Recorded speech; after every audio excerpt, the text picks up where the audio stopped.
Good day, viewers. Welcome to another episode of Deep Dive. My name is Tracy Dominic, and today on the show we will be discussing the reasons for most failed marriages. Joining us here is Pastor Odunze, a father and a spiritual father to many, a relationship expert and a marriage counselor. I'm sure you're probably aware that divorce rate and most failed marriages are highest among young couples. And of course, once we start from love, we go to marriage, and then a lot of people come to the realization that it takes a lot of hard work to make marriages work. So why do most marriages fail, especially young marriages? I'm sure you're waiting for the answers to those questions. So stay glued to your screen and be sure to click that subscribe button. This is still Deep Dive on Eastern Reports TV.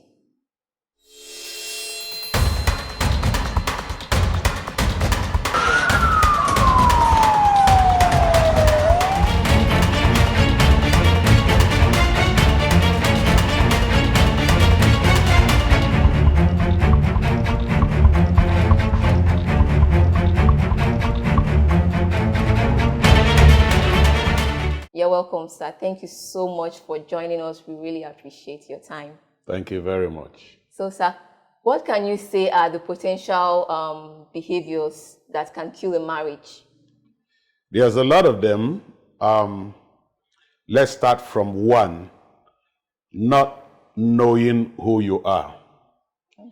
A lot of people get into marriage not being able to identify who am I?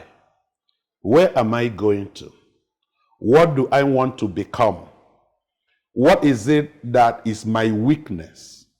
Because if you know your weakness, you will be looking for someone that will have a strength over that. If you know what you want to become, where you are going, you will know that it's not everybody that will go along with you. And so first, it's what I call personality discovery. Who are you? Because whoever you're going to get married to will be reacting to you. Everything you do, everything you say. And so a lot of people fail in marriage because they are confused about themselves. The one they presented today is different from who the partner sees tomorrow. Is another person that the partner sees next week. He moves with this set of friends. He changes to what they are. He moves to this office, he changes to another thing. He doesn't have principles that is guiding him as a person. And he will say, in the next 5 years, this is what I'm going to become. And this is what I am working towards. So that whoever is coming in is aligning towards that thing. So the Bible says, a man that is not decided, a double-minded man is unstable in all his ways. It has to do with the man, it has to do with the woman. Because the woman also has a career to pursue. You don't marry a woman and say, you will now sit at home. So they must be able to complement. The woman should know where she's going and also know if this man fits into my life where I'm going. But a lot of people are confused. A lot of you watching me don't even know what you want to be. You just want to get a job. What do you stand for? If you get the job, what are you going to be doing with it? If you hit a multi-million naira job tomorrow, what are you going to be doing with it? What do you stand for? Because wherever you're going, you're leading someone there. So when people don't know themselves, how do you expect another person to know them? When it comes to a place where they can't understand, they quit. That's one. Number two is that a lot of people get into marriage out of attraction, not compatibility. Okay. They are attracted. What do I mean? Attraction is not compatibility. Attraction is that we like the same things. We like this church. We like this mode of dressing. We like this kind of activities. We love this music the same way. I like the way you do this. You like the way I do this. Those are attraction. Compatibility is in the opposites. Now, what it means is that we are compatible when we are opposites. It means that if you're the sociable type, I'm not the sociable type. You like outdoor things. I like to stay indoors. You are the prayer person. I'm the sleeping person. You are the giving person. I'm the person that let's keep back. Now, the reason is that when one falls, the other can raise him up. The reason is that where one is deficient, the other person's strength can cover it. And it's to create what we call checks and balance. So that this one will come up, this one that is high will come down, and they are able to stabilize themselves. That is what compatibility is. But when people don't understand that, they begin to look at that negative part or weakness as a problem, when actually you're supposed to be in that relationship to build up on that negative part. That's how God matches people.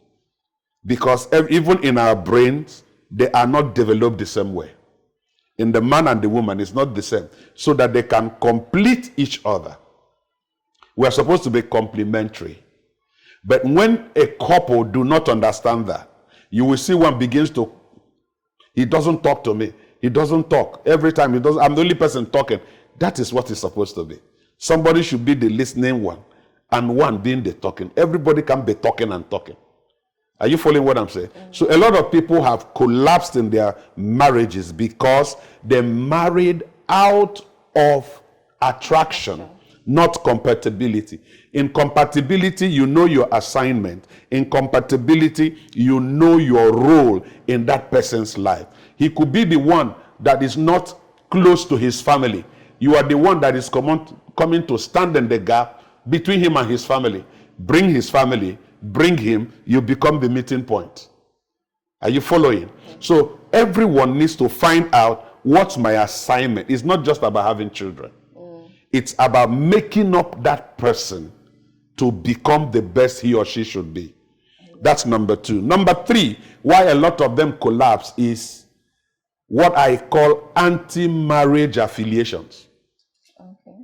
Call it associations. When a married person moves out with separated and divorced people, you will end up there. Okay. You must be able to align with people who believe what you believe and are able to advise you on what you are doing. People who can challenge you to be better. And so it's not like if you are single and you get married. This has destroyed a lot of families.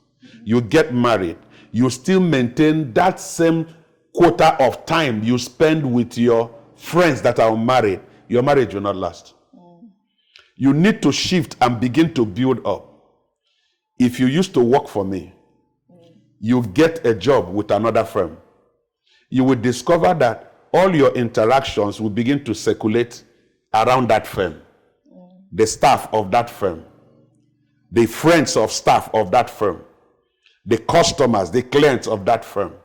You don't leave that place and come back to your former office and come and sit down and you're talking. You will lose your job.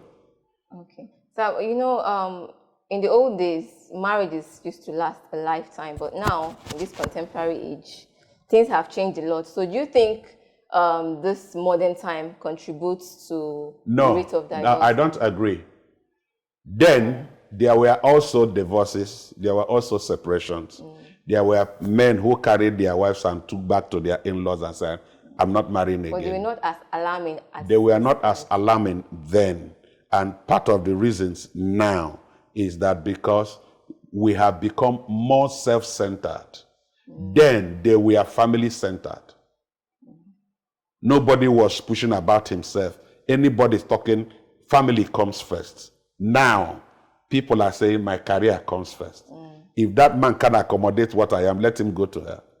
The sense of independence is greater now. And that is what is destroying. See, if you are married, it doesn't make you a prisoner. It's a matter of understanding that I have a role to play in this person's life to make it better. I am not marrying my wife to become what I want. I am marrying my wife to help her become the best of what she wants to be. So I don't need to marry her and change her. That is what is terrorizing marriages today. The man comes in and becomes a taskmaster, becomes a terrorist. Oh no, this is what, I don't want you to go there, I don't want you to go there. But you've seen her going there all this while, and you still came to marry her.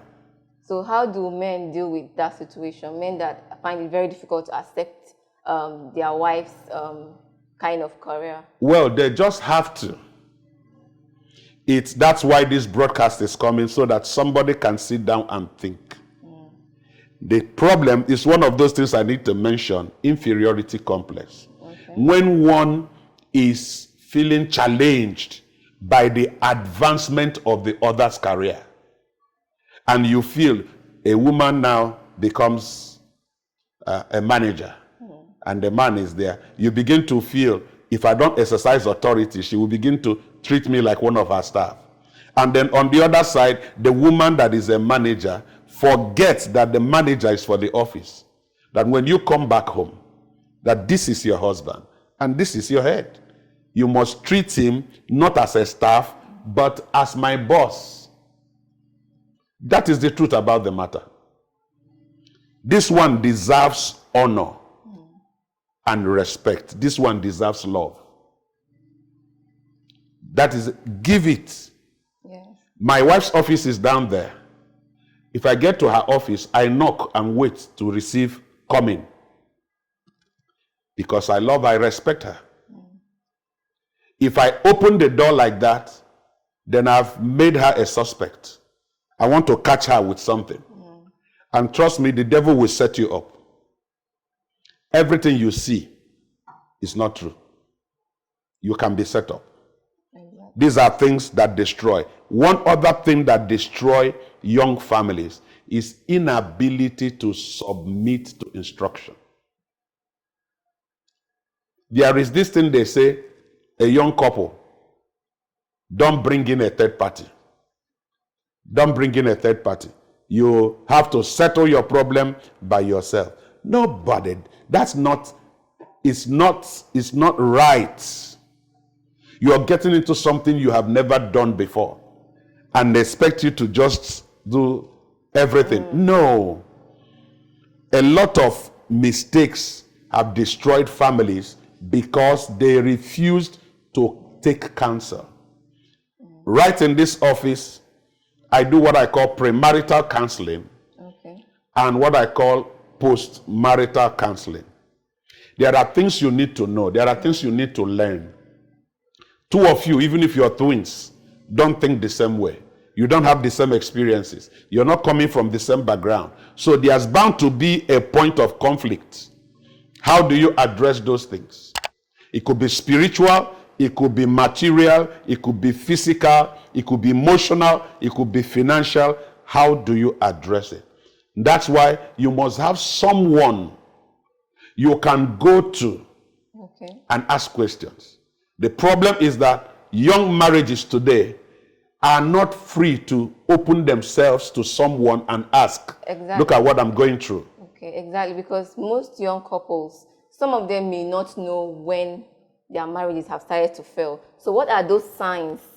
What are those signs of a failing marriage that we need such counseling?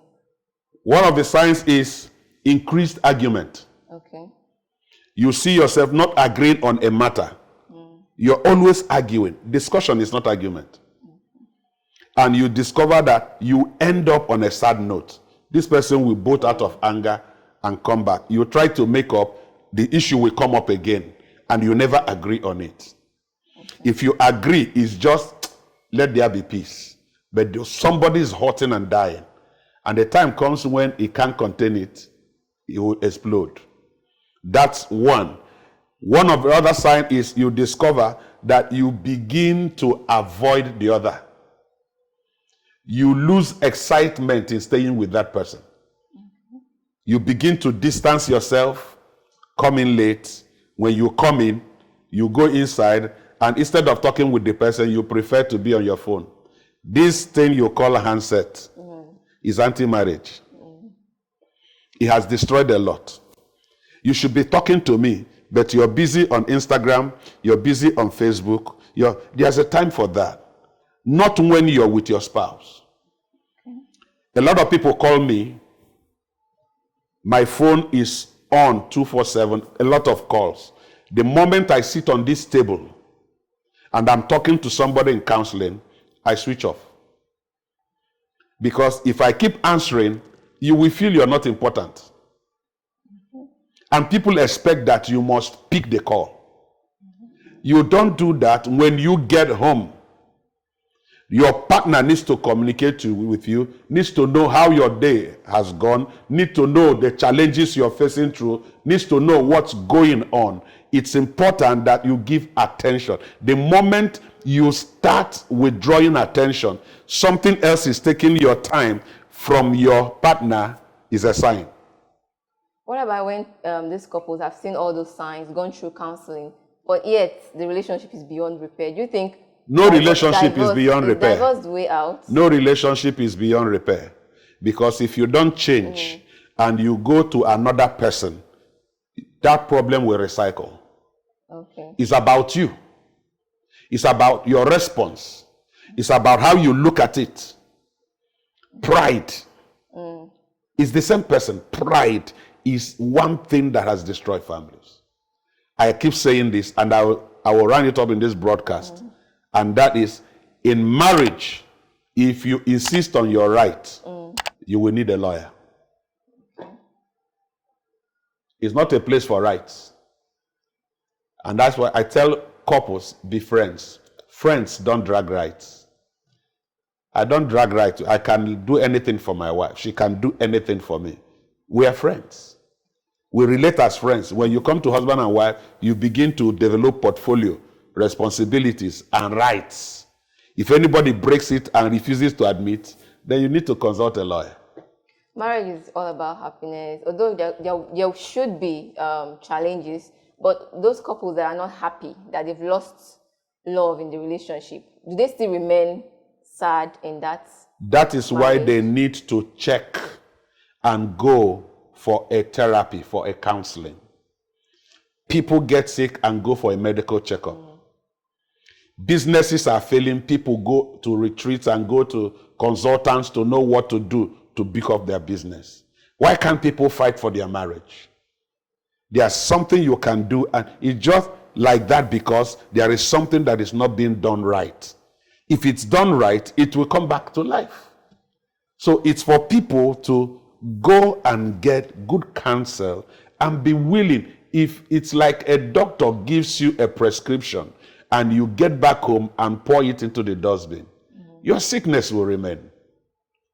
And so when people come in, you advise them, drop this, start this, do this. You will see that things will change. Your partner is only reacting to you. Change the action, you will get a corresponding reaction.